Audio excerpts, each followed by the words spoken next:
పెళ్ళాడతానంటారు. అమ్మవారు అందానికి దాసుగా ఏ షరతుకైనా అంగీకరిస్తానంటారు. మత మార్పిడి విధానానికి అంగీకరించి మనం అడుగుతాడు. ఆయన జైన మతస్థుడు, వీళ్ళు వీర శైలవులు.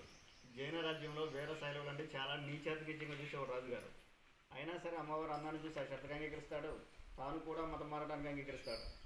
రెండో షరతు ఏంటంటే, నీ రాజ్యంలో కొన్ని రోజులు నేను ధ్యానంలో కూర్చుంటాను, నా ధ్యానం అంతా పెళ్లి చేసుకున్నాను, అంతవరకు నన్ను తాకబడ్డండి. దానికి ఒప్పుకుంటాడు. చేస్తే ఒక రోజు 2 రోజులు ఎలా పెళ్లి చేసుకుంటారు కదా అని. తన రాజ్యంలోని చిన్న శివలింగాన్ని ఏర్పాటు చేసుకుని అమ్మవారు తపస్సులో కూర్చుంటారు. రోజులు గడుస్తున్నాయి, నెలలు గడుస్తున్నాయి, సంవత్సరాలు గడిచిపోతూ ఉంటాయి. రాజుగారికి వృద్ధాప్య దశ దగ్గర పడుతుంది. ఏంటి ఇవన్నీ తీసుకొచ్చి ఇంతకాలం అయింది, ఇంతకాలం బట్టి తపస్సులను కూర్చుంది, నా వయసు అయిపోతుంది, నేను ఎప్పుడు పెళ్ళాడని చెప్పి కామ వాంఛతో తపస్సులో ఉన్న అమ్మవారిని గౌరవించుకుంటారు రాజుగారు. ఆవిడ తపస్సు భంగం కలిగి లేస్తుంది.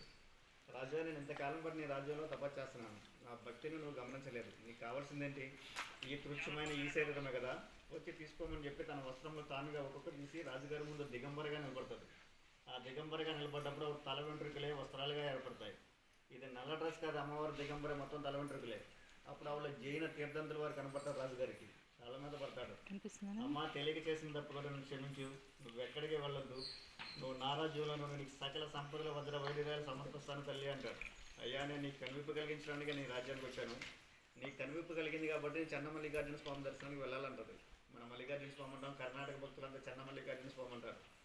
12వ శతాబ్దం అంటే సుమారుగా 800 సంవత్సరాల క్రితం ఆ కర్ణాటక నుంచి నల్లమల్ల ఫారెస్ట్లో అమ్మవారు దిగంబరగానే రావడం జరిగింది. శ్రీశైలం 800 సంవత్సరాల క్రితం అంటే ఈ నల్లమల్ల ఫారెస్ట్ ఎలా ఉండేది ఒక్కసారి ఆలోచించండి. పురవరముగాల మధ్య ఒంటి మీద నూలు పోగు లేకుండా స్త్రీ వ్యవస్థగా శ్రీశైలం రావడం అంటే, శ్రీశైలానికంటే ముందు కళ్యాణం పట్టణంలో చెంచు తండాకి వెళ్తుందంటండి. అమ్మవారి వేషధారం చూసి ఆ గ్రామంలోని చెంచు వాళ్ళంతా పిచ్చిదని చెప్పి రాళ్ళతో చాలా హింసిస్తారంట. అదే ఊరు పొలిమేరలో ఉన్న మర్రి చెట్టు కింద చేరదీరేదంట. ఆ ఊళ్ళో చిలకమ్మని ఒక మూగవాడ భిక్షాటం చేసుకుని సాయంత్రం వేసరికి అదే చెట్టు కిందకి వండుకుని తినేదంట. ఈవిడ రక్తం దెబ్బలు చూసి చిలకమ్మ నిత్య సఫరీలు చేస్తాంట ఆకుపసలతో. ఈ సఫరీలు చేయడం వల్ల ఒక నోటి మాట వస్తుందంట. అదే విషయంలో గ్రామంలో చెంచు తండావాసులందరికీ చెప్తుంది. అమ్మవారు వనదేవత, అందువల్ల నాకు నోటి మాట వచ్చింది ఆవిడకి సేవ చేయడం వల్ల. అప్పటి నుంచి ఆ గ్రామంలో ఉన్న చెంచు వాళ్ళంతా ఈవిడ వనదేవతలా పూజించడం మొదలు పెడతారంట.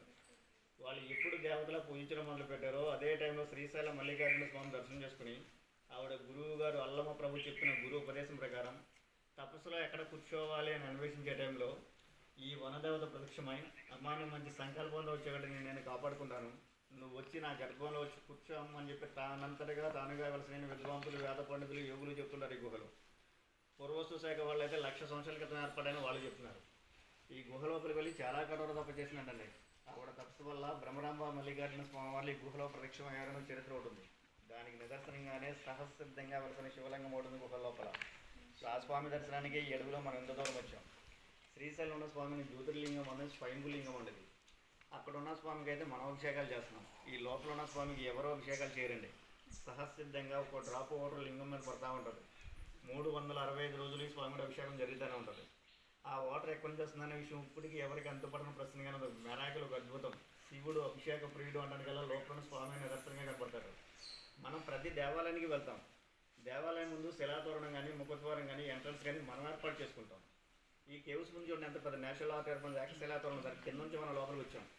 ఇది ఒక భౌగోళిక అద్భుతంగా చెప్పబడుతుంది శిలాతోరణం. మనకి తిరుపతిలో కూడా ఉంది. తిరుపతిలో ఉన్నది 22 అడుగులు పొడుగు ఉన్నది, ఇది 200 అడుగులు పొడుగు, 14 అడుగుల వరకు. పైన చూడండి ఎంత బండలు నిలబడి ఉన్నాయి శిలాతోరణం మీద. భగవంతుడు ఇక్కడ ఉన్నాడు అంటే నిదర్శనం ఒకటి. నెక్స్ట్ ఈ మాత 22 సంవత్సరాల నేడుకు వచ్చి జనాలు వస్తాయి, ఇంకో బోట్ వస్తాయి, మన జనాలు ఉంటాయి. వాళ్ళ దర్శనమే బయటకు వెళ్తే నరమానవుడు అనేవాడు ఈ గుహల గడికి రాడు. ఒక లేడీ 22 సంవత్సరాల బట్టి ఈ అడుగులో ఉంటుందంటే ఒకసారి ఆలోచించండి. ఇక్కడ 2 సాధువులు ఉన్నారు. సాయంత్రం సరికి ఈ గుహంతా బూజు పట్టి ఉంటుంది. వాళ్ళ లేకపోతే మిమ్మల్ని తీసుకురాలి దర్శనానికి. ఇది క్లీన్ చేయని, స్వామివారికి పూజా కార్యక్రమాలు చేయని వాళ్ళే చేస్తారు. వాళ్ళు చేసిన మా మనిషి లోపలికి లైట్ వేసుకెళ్ళి చెక్ చేసి మిమ్మల్ని లోపలికి తీసుకెళ్ళాం. ఎందుకంటే ఇక్కడ ముళ్ళ పందులు, ఎల్లిగుడ్లు పిల్లలు పెట్టేస్తున్నారు లోపల. వెళ్ళేటప్పుడు చూస్తారు ఎక్కడ పడితే గుంతలు కనపడతాయి. జంతువులు తిరిగే ప్లేస్లో లేడీ ఉందంటే ఒకసారి ఆలోచించండి. మహిమలు మంత్రాలు ఏమో వెళ్ళావు, మీతో మాట్లాడుతుంది, అందరినీ దీవించి పంపిస్తుంది.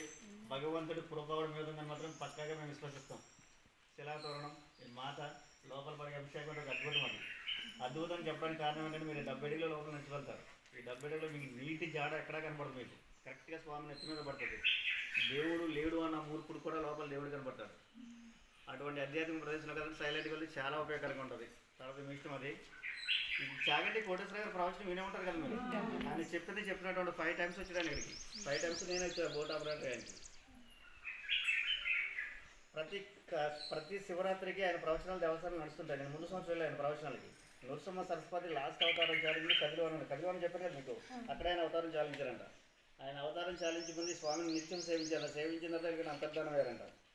యోగులు సిద్ధులు వస్తారని చెప్పారు కదా ఇక్కడికి. వాళ్ళు ఏమంటారంటే గుహ లోపల అగరబత్తులే వెలిగిస్తే పరిమళం వస్తుంది, ఆ పరిమళం వచ్చిన భక్తులందరూ తెలుస్తుంది. యోగులు సిద్ధులు ఉన్న ప్లేస్లో పవర్ అయినా కూడా పవర్ ఓన్లీ మెడిటేషన్ ధ్యానం చేసే వాళ్ళకి మాత్రమే తెలుస్తుందని చెప్తున్నారు వాళ్ళు.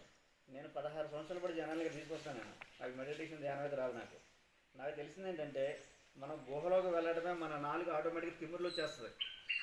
స్వామివారి దగ్గరికి వెళ్ళే ముందే మన కళ్ళు ఆటోమేటిక్ మూతలు పడుతుంది. మన ప్రమేయంలో గుహ లోపల మూతలు పడుతుంది. యోగిని అడిగి అలా జరుగుతుంది స్వామిని. ఋషులు సాధువులు సన్యాసులు ఉన్న ప్లేస్లో ఉండి పవర్ అదే ఉంటుంది. అందరికీ అర్థమవుతుంది సైలెంట్గా ఉండగలేదు అన్నారు. సైలెంట్గా ఉంటే అందరూ అనిపించి వస్తారు దాన్ని. మీరు శ్రీశైలం స్వామివారి దర్శనానికి వెళ్ళారా? స్వామివారి కంటే ముందు 3 నల్లరాతి విగ్రహాలు ఉంటాయి. అబ్జర్వ్ చేశారా? లెఫ్ట్ సైడ్లో ఒకటి, రైట్ సైడ్లో 2. గర్భగుడికి ముందు ఉండే బ్లాక్ విగ్రహాలు ఇటువంటివే ఉంటాయి. సేమ్ ఒకటి అక్క మహాదేవ అమ్మవారి విగ్రహం ఒకటి, 2 హేమారెడ్డి మల్లమ్మ విగ్రహం ఒకటి, 3 సిద్ధరామప్ప విగ్రహం ఒకటి.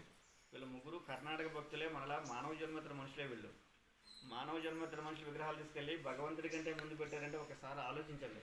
వీళ్ళు ముగ్గురు ఎటువంటి సిద్ధిపరులు. ఈ ముగ్గురు అక్క మహాదేవ మాది ఇక్కడ తపస్సు చేయడం వల్ల ఈ స్వామి దర్శనం మనం ఎక్కడికి వచ్చి ఇక్కడ తపస్సు చేసి ఆ కదిలివనలో అక్కడ అక్కిత అవుతుంది. నేను స్వామికి అభిషేకం జరుగుతుందని కుండపోత అభిషేకం జరుగుతుంది లోపల. ఆలోచించండి. ఏ రాతి శిలా విగ్రహాన్ని మనం అభిషేకం చేసినా ఒక 10 మంది ఇలా విగ్రహాన్ని ముట్టుకుంటే విగ్రహం డ్రై అయిపోతుంది. మన చేతిలో ఉన్న వేడికి అబ్జర్వ్ చేశారా ఎక్కడైనా? ఈ స్వామి డ్రై కాడు. మీరు వచ్చింది 55 మంది వచ్చారు. మీరు 55 మంది స్వామిని ముట్టుకొని వెళ్ళి మీ చేతులు సమయం పోతే లింగాన్ని పట్టుకోవటమే.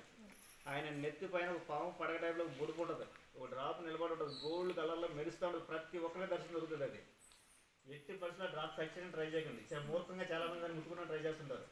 దాన్ని ముట్టకండి. ఇక్కడ యోగులు వచ్చారు, సిద్ధులు వచ్చారు, సైంటిస్టులు కూడా వచ్చారు. యోగులు సిద్ధులు ఏమంటారంటే ఆకాశ గంగమ్మ స్వామికి అభిషేకం చేస్తుందో దాన్ని ముట్టుకుని మైలపరచుతుంటారు వాళ్ళు. సైంటిస్టులు అయితే న్యాచురల్గా పడే వాటర్ కొన్ని కెమికల్స్ ఉంటాయో టచ్ చేసి తలకి రాసుకుంటే రోగాలు వస్తాయని చెప్తారు వాళ్ళు. ఏది ఏమైనా ఆ డ్రాప్ టచ్ అయినా మనస్ఫూర్తిగా స్వామిని రెండులో పట్టుకుని నుదురు 3 సార్లు తాగించండి. ఈ భగవంతుని ఒక్క రోజులో ఒక్కసారి మాత్రమే దర్శనం చేసుకుంటారండి. వినండి పర్టికులర్గా ఇది. ఏదైనా అనుకున్నది జరిగిన రోజు శ్రీశైలం నిద్ర చేసి 2వ రోజు వచ్చుకున్నారు తప్ప 2 సార్లు దర్శనం వెళ్ళడం అయితే లేరు. మీరు ఎన్నిసార్లు దర్శనం చేసుకున్నారో దర్శనం అయితే చేస్తాం. మనస్ఫూర్తిగా చూసిరండి. ఎట్టి పరిస్థితుల్లో 5 డ్రాప్లు టచ్ చేయడం మాత్రం ట్రై చేయకండి. ఇక్కడ ఒక 2 సాధువులు ఉన్నారు. మీరు వాళ్ళకి డబ్బులు ఇస్తే భిక్ష అంటారు వాళ్ళు. భగవంతుడి దగ్గర పెట్టిన కానుకలతోనే స్వామి పూజలు చేయని వాళ్ళు జీవించని కార్తీక పౌర్ణమి గురు పౌర్ణమి అన్నదానానికి ఉపయోగిస్తుంటారు. మీకు దక్షిణ కానీ కానుకలు పెట్టి సెంటిమెంట్ మీకు ఉంటే ఇక్కడే తీసుకుని వెళ్ళాం. చేతిలో కానీ పై చేయగలను. ఆ విషయం ఎందుకు చెప్తా ఉంటే ఇక్కడ లోపల మనం 70 అడుగులు వెళ్తాం. ఈ 70 అడుగులో 40 అడుగులు కలిసి వెళ్తాం అందరం కలిసి. అక్కడ నుంచి సింగిల్ పర్సన్ పంపిస్తాం. 30 అడుగులు ఉంగుని వెళ్ళాలి, 30 అడుగులు క్రాస్గా వెళ్ళాలి. లోపల ఇదే ప్లేస్ ఉంటుంది. ఎదురు స్వామి కనపడతాడు. అభిషేకం పడే డ్రాప్ తాగొద్దు. స్వామి వారిని ముట్టుకుని అలా తాగించండి. అక్కడ దాకా ఏమవుతుందంటే అప్పుడు దాకా 101 పడతాం, 50 పడతాం, చేతిలో పట్టుకుని వెళ్తారు. ఇదే ప్లేస్ ఉంటుంది. ఎదురు స్వామి కనపడతాడు. అక్కడికి వెళ్ళిన తర్వాత ప్రతి వ్యక్తికి డౌట్ వస్తుంది, నేను వెళ్ళి భగవంతుడు దర్శనం చేసుకోవాలని. నేను 16 సంవత్సరాలు పడి జనాలు తీసుకొస్తున్నాను ఇక్కడికి. నా బోర్డులో వచ్చిన పర్సన్ దర్శనం వెళ్ళాలని కోరిక మీ మనసులో ఉంటే ఇది కలియుగం. ఈ కలియుగంలో కూడా మీరు వెళ్ళే దారి వెళ్ళిపోతుంది. నేను రియల్గా చూసిన ప్లేస్ పెరగటం ప్రతి ఒక్కరికి దర్శనం దొరుకుతుంది. అక్కడికి వెళ్ళిన తర్వాత ఏమవుతుందంటే ముందు వ్యక్తి స్వామి దగ్గర 500 పెట్టాడు కదా, నేను 1000 రూపాయలు పెట్టాలని ఆ సందులో నేను లైట్ వేసి అక్కడ పంపిస్తున్నాను ఒక మనిషిని. ఈ సందులో ఉండి వెనక జేబు నుంచి పర్సలు అప్పటిదాకా 100 రూపాయలు చేతిలో నేను 1000 రూపాయలు పెట్టాలని పర్సలు చేస్తుంటారు. మీరు పర్సు తీసేలోపు చర్మం ఇక్కడ కొట్టుకుని రక్తాలతో బయటకు వచ్చి ఎంతమంది ఉన్నారు. చాలా షార్ప్గా లోపల రాళ్ళు. మీరు పెట్టపోయినా పర్లేదు కానుకలు పెట్టే సెంటిమెంట్ ఉంటే ఇక్కడ తీసుకెళ్ళండి. ఇక్కడ ఫస్ట్ టైం 50 కొని 100 కొని స్తోమత కొద్ది భగవంతుడు తాగించి పెట్టొస్తుంటారు. శ్రీశైలంలో 1000 మందికి 1000 మంది చేస్తారు. ఈ అవకాశం మీకు కలుగుతున్నది. Choice yours. అది పెట్టాలని రూల్ అయితే ఏం లేదు. మొబైల్ వెళ్తులో వెళ్ళాలి, మొబైల్ వెళ్తులో రావాలి. స్వామిని ఫోటోలు తీయడానికి మాత్రం ఎట్టి పరిస్థితుల్లో ట్రై చేయకండి. ఇక్కడ అమ్మ దర్శనం, రైలు దర్శనం దిగితే ఫోటోలు దిగాలి, వెళ్ళి బోర్డులో కూర్చోవాలి. లాస్ట్ పర్సన్ దర్శనం అయిన తర్వాత నేను డైరెక్ట్గా బోర్డు స్టార్ట్ చేస్తావచ్చు. ఏంటి రా మేడం వచ్చి చూపించలేదు లోపల.